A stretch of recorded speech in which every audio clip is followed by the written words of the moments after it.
दुनिया को आयुर्वेद से मिलाने वाला भारत अब तेजी से आगे बढ़ रहा है। इसे लेकर भारत ने कई सम्मेलनों का आयोजन भी किया। इस बीच गोवा में संपन्न हुए 9वें विश्व आयुर्वेद कांग्रेस सम्मेलन में प्रधानमंत्री नरेंद्र मोदी ने दुनिया को आयुर्वेद के बारे में समझाया। गोवा में संपन्न हुए 9वें विश्व आयुर्वेद कांग्रेस सम्मेलन में दुनिया के 50 देशों के सामने भारत ने अपनी प्राचीन चिकित्सा पद्धतियों का लोहा मनवाया। इस दौरान प्रधानमंत्री नरेंद्र मोदी ने गोवा स्थित अखिल भारतीय आयुर्वेद संस्थान, गाजियाबाद स्थित राष्ट्रीय यूनानी चिकित्सा संस्थान और दिल्ली स्थित राष्ट्रीय होम्योपैथी संस्था का गोवा में डिजिटल तरीके से उद्घाटन किया। उन्होंने कहा कि दुनिया ने विभिन्न उपचार शैलियों को आजमाया है और वो आयुर्वेद की प्राचीन पद्धति को और लौटा रही है। प्रधानमंत्री का ये संदेश इस ओर संकेत कर रहा था कि आज दुनिया को भारत की पारंपरिक चिकित्सा पद्धति आयुर्वेद पर भरोसा हो रहा है और इस ओर लौटना ही एकमात्र विकल्प है। इसके साथ ही प्रधानमंत्री ने इस दौरान पूरी दुनिया को यह एहसास करा दिया कि आयुर्वेद, होम्योपैथी और यूनानी चिकित्सा पद्धति ही दुनिया का भविष्य है। वर्ल्ड आयुर्वेद कांग्रेस के सभी प्रतिभागी, सारे देश भी आयुर्वेद को वैश्विक प्रतिष्ठा दिलाने के लिए भारत के साथ आए, कोलैबोरेट करें और कंट्रीब्यूट करें।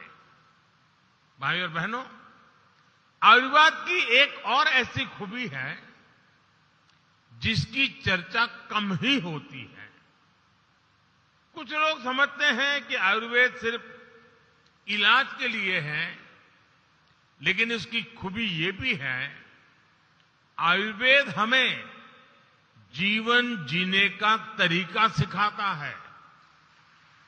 आयुर्वेद सम्मेलन में 50 से अधिक देशों के प्रतिनिधियों ने भाग लिया।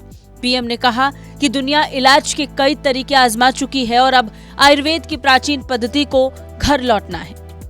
आयुर्वेद न केवल शारीरिक स्वास्थ्य बल्कि समग्र स्वास्थ्य के बारे में बात करता है। प्रधानमंत्री ने इस बात को लेकर खुशी भी व्यक्त की कि 30 से अधिक देशों ने आयुर्वेद को पारंपरिक चिकित्सा पद्धति के रूप में स्वीकार कर लिया है।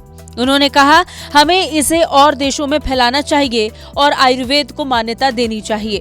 पीएम मोदी ने कहा कि आयुष उद्योग 8 साल पहले 20,000 करोड़ रुपए तक हुआ करता था। अब ये बढ़कर तकरीबन 1.5 लाख करोड़ पहुंच गया है। उन्होंने कहा कि वैश्विक बाजार आगे बढ़ रहा है और हमें औषधियां, पौधे लगाकर लाभ उठाने का प्रयास करना चाहिए। इससे और अधिक रोजगार का सृजन होगा। पीएम मोदी ने गोवा में दुनिया के 50 देशों के सामने घोषणा की कि देश में जल्द ही एक राष्ट्रीय आयुष अनुसंधान संघ की स्थापना की जाएगी। ब्यूरो रिपोर्ट, भारत तक।